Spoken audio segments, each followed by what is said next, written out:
Here's one Kevin died on the hill of recently. I'd like to hear your take. Do pigeons exist outside of cities? Are pigeons in the suburbs? It's a great question. I've never seen it. Exactly. Exactly. I mean, they must somewhere, right? That was the argument. Was dirty rats who fucking flock to the urban spots to get the dumpster Well, I guess food. it's like there are suburbs where there are rats, but you're less likely to see them. Right. So there's I'm gotta not be, denying that there's like not a single pigeon in No, the you were suburbs. denying. right. Well, then I was embellishing. But Wait, I have one more stupid question. yeah. Sorry, before we move on, real quick. Timothy Palace, one of our guys who made some posters around here, fantastic graphic design artist, DM'd me a question the other day, and it was one of my favorite questions I've ever had.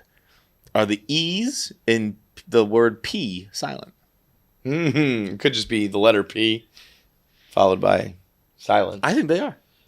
wait, No. say this again? P, like the letters E in the word P, like No. I took a P. No, are they they're not. silent? No. But I if mean, you drop them, you're still saying P. How would you pronounce it? Yeah, but no. But they're not. I agree. The A in peas, P, like eating peas, that's silent. Yes. But the double E. Well, P. no. The EA can make it an E sound, Right. But if depending on like B. I guess if you were to take away the A in PEA, it would be like a pay, not a P. Yeah, I don't know if that still counts as pay. silent A or not. Because it's I more don't of know a if it's the same combining thing. to make it different.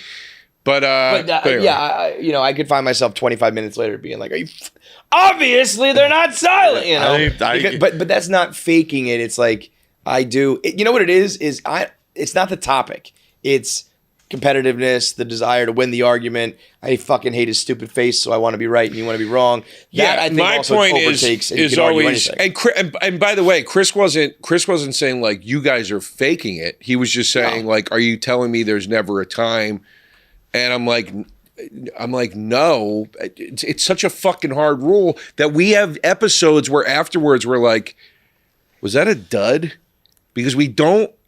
Go hard enough. Yeah. Well, because like you can't. I mean, that's it. That like if you're gonna have a debate show, you got to go. It's got to be a real debate. Once you start pretending, then it's a problem. Tastebuds is inherently let's be ultra serious about something that's not that serious. In that regard, that's not embellishment, but that's just like let's. But the ultra serious. I hate that it sounds like I'm putting such a fine point on this dumb podcast. It's a fucking food argument. But who gives a shit? But that's why it works because you do take it seriously. But that's the thing. Sal and I started doing it because we got into those arguments so much in real life, and we were like, dude, we're fucking crazy. This is a podcast. What was the original? Chips Ahoy and Oreos? Is that right? That was the first one, and then the second argument we had when Sal said, "I think this is a podcast," was the bagel, which was our second episode. Cinnamon raisin versus everything bagels. But we were like, people around us were like, Jesus Christ, guys. And they were like getting into my point is if he and I weren't weirdly wired like that, we never would have. It wasn't like, what if we did hard debates about this benign shit? It's natural. It was like, no, dude, I care this much. I'm with you on that. And I'll get going about crazy shit too. And if you're not like that, people look at you like you're fucking crazy. But it's like, I don't know what to tell you, man. I get passionate about my donuts. I get passionate about my sport. I get passionate about whatever. And sorry you can't relate, but like I'll fucking scream and yell for however long you want to go. I'll do it, you know? Yeah. No, my movie podcast, me and Pat Walsh do a show called We'll See You in Hell. And it's like, it's the same thing. Like in the beginning, Pat and I argued a lot. Like it would get... There were some episodes we didn't release because we're like, this is too much. Mm-hmm. But, what were those about? We had to re-record our review of Logan because we got into it got like personal. What did you say? What was like the worst thing you said in that? or what? Who, I think he said. Who said the worst thing? I don't even remember because we deleted it. But he. I remember I called him disgusting and he took it really personally. And he was like, you referred to me as disgusting. And I was like, because he thought I meant physically, like I was saying he was repulsive and I wasn't. but he was really like, and he, I don't. You should fucking release that. I deleted it, dude. It got ugly. It got to a point where it ended. He was like, "I'm leaving," and he was walking out of my apartment in LA, and I go, "If you walk out that door, don't come back." No way. Yeah. Yeah. We are done. You and I are done professionally. Yeah, it sounded like again, the podcast was making zero money at the time. I don't even know why we were doing it. That's why Tastebuds works though. So because you were willing to do arguments like that for $0 at one point because you really mean it. Right. And so, but here's my point too with We'll See You in Hell. Pat and I got to a point where we stopped arguing like that. And the podcast now does even better than it ever did then. We thought the whole thing was, and we said the same thing, we can't ever fake it, whatever. But we really thought that the crux of this podcast was, like the Siskel and Ebert debate about movies. And we found out later it really wasn't. People just liked us talking about movies together. Now, like, even when we disagree, it doesn't get heated anymore. It's just very much like, I don't know, man. What if do you think Tastebuds could work that way?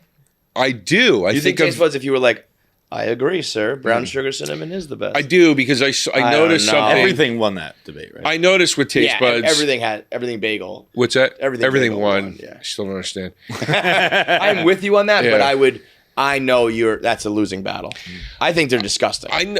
They're not disgusting. They're just like and garlic and shit all in your mouth. First thing in the morning is weird. Totally. To me. Yeah. I've gotten pretzel chips, that have onion, everything flavoring on it, and I will dip that in cream cheese, and I'll have it with a soda or a beer at like night you're an animal. I'm an animal. But as a bagel in the morning, dude, dipping something into cream cheese is like that is like disgusting. Animal I get shit. the whipped one where you can do it easily. I remember actually, speaking of Gutfeld, he was on a diet once. He was like the first guy I ever knew that did keto, like before anybody talked about keto. And he lost all this weight, and I was like, "What are you doing?" He's like, "It's the easiest diet ever." And we would go out drinking, and then he'd be like, "I'm going to the deli. I'm going to get bacon and cream cheese." And he would dip the bacon and cream cheese, and he was losing weight. And I was like, "What the fuck is this diet?" You cut out those carbs, and you're good to go. Want to know something repulsive I do? I've done lately, and it's not, and it's genuinely not repulsive, but it is out of the ordinary. Yeah. I forget the brand name, but at the market by my apartment, they sell these big pepperonis. Yeah. They're like in a package, so they're all like kind of lined, like almost like shingles. Yeah. Right? Yeah. Rather than the little ones, they're like the big round. Yeah, big round ones, and they're like all lined up. I know what you're talking about, the pre-sliced. Yeah. Yeah. And so I just rip that package open, full thing. Mm-hmm. I get some Dijon mustard, squirt it down the middle, fold it up like a big taco. Oh, you fucking pig! You eat the whole package at once, dude. Yeah.